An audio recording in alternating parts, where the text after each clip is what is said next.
वहीं एक्स पर जारी वार पलटवार के बाद हमारे संवाददाता ने राजेंद्र राठौर से खास बातचीत की। उन्होंने कहा कि युवाओं के सपने तोड़ने वालों का सच जरूर सामने आएगा। वहीं उन्होंने खुद के लोकसभा चुनाव लड़ने से इनकार कर दिया है। इसके साथ ही गहलोत सरकार के फैसलों की समीक्षा के लिए गठित मंत्रिमंडलीय समिति को सही फैसला बताया है। विधायक, पूर्व नेता प्रतिपक्ष और राजस्थान की सरकार में 4 बार मंत्री रहे राजेंद्र राठौड़ हमारे साथ मौजूद हैं। राठौड़ साहब, कैसा महसूस करते हैं जब कोई नेता आपके ऊपर आरोप लगाता है? तो डोटासरा जी कल से आपके ऊपर आरोपों की बौछार कर रहे हैं। डोटासरा जी की आदत में शुमार है।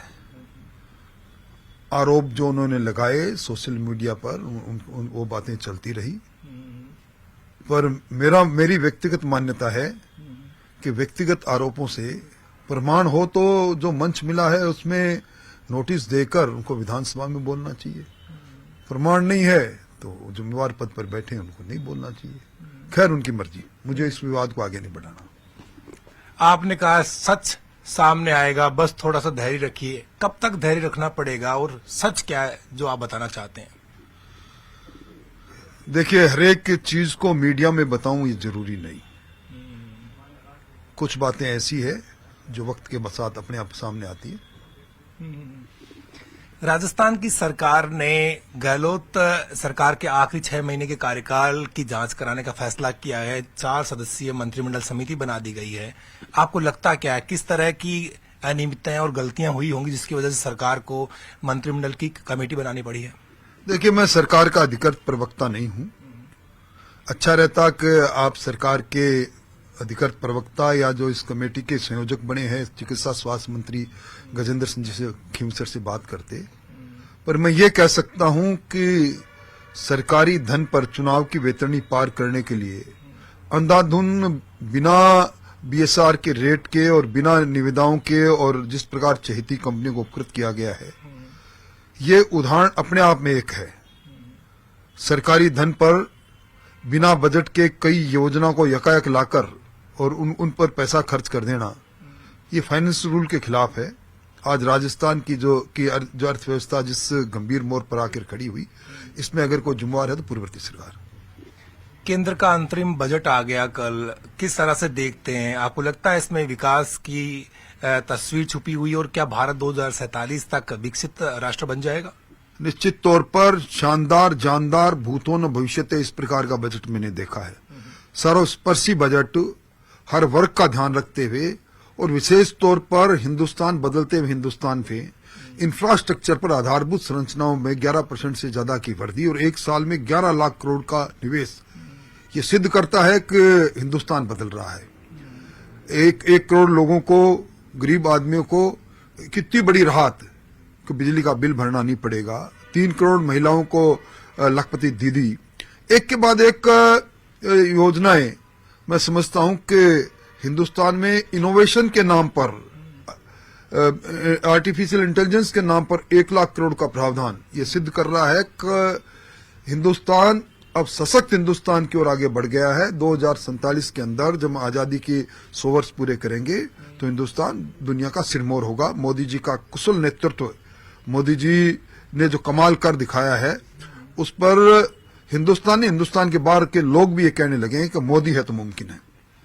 आपके शुभचिंतक, पार्टी कार्यकर्ता आप के लिए चाहते हैं कि आप लोकसभा में जाएं, चुनाव जीतें। क्या तैयारी है, क्या मानना है आपका? क्या आप चुनाव लड़ने जा रहे हैं? मैंने कभी नहीं कहा कि मैं कोई चुनाव लड़ने का हक रखता हूं। मैंने हमेशा कहा है पार्टी का धरातल का कार्यकर्ता हूं, पार्टी के आदेश की पालना करना है। अब इतने वर्ष जिस पार्टी के साथ रीति नीति दर्शन से जुड़े रहे, एक कार्यकर्ता का पद ही सबसे बड़ा पद है, वो इससे मैं संतुष्ट हूं। आखिरी सवाल, आप कह रहे हैं कलामों के चर्चे हैं, वो कह रहे हैं कि बजरी भूमा छोड़िए इस बात की चर्चा, छोड़िए इस बात की चर्चा। ये थे राजेंद्र राठौड़। कैमरा पर्सन अविनाश के साथ बाबूलाल धायल, न्यूज़ 18।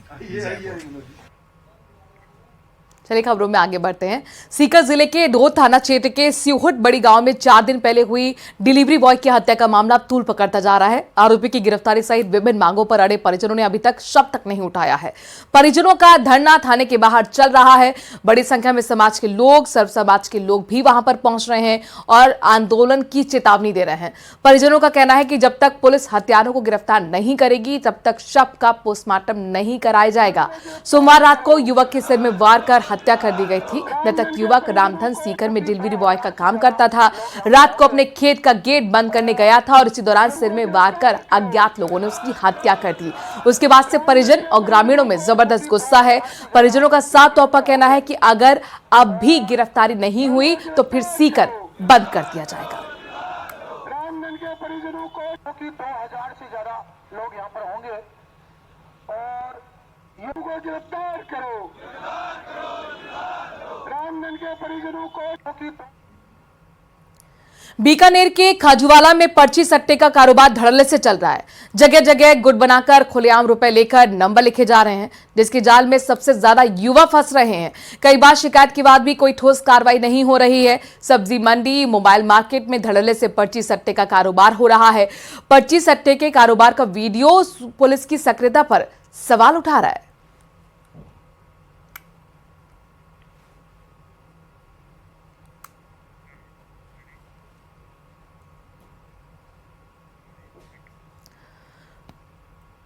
अनूपगढ़ के श्री विजयनगर में होटल पर खाना खाने को लेकर गए युवक से मारपीट हो गई। दरअसल कार सवार बदमाशों ने फायरकर्मी से जमकर मारपीट की और इतना ही नहीं, हमलावरों ने युवक की कार में भी तोड़फोड़ की। श्री विजयनगर बस स्टैंड के पास होटल में युवक खाना खाने गया हुआ था और इस दौरान बदमाशों ने उसके साथ मारपीट कर डाली।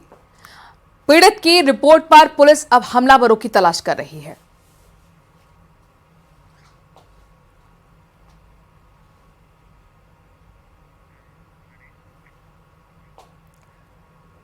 ईआरसीपी को राष्ट्रीय परियोजना घोषित होने और राजस्थान मध्य प्रदेश में पानी बंटवारे पर सहमति के बाद सपोटरा से बीजेपी नेता प्रताप कोडियानी ने पीएम मोदी को खून से पत्र लिखा है।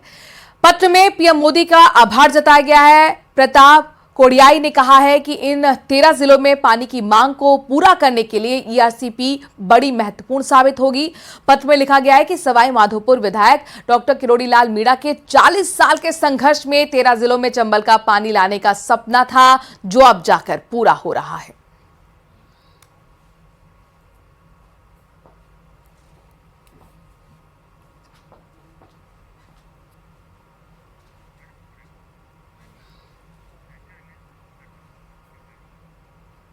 और इसी खबर के साथ एक छोटे से ब्रेक के लिए यहां पर रुक रहे हैं। जल्द हाजिर होते हैं।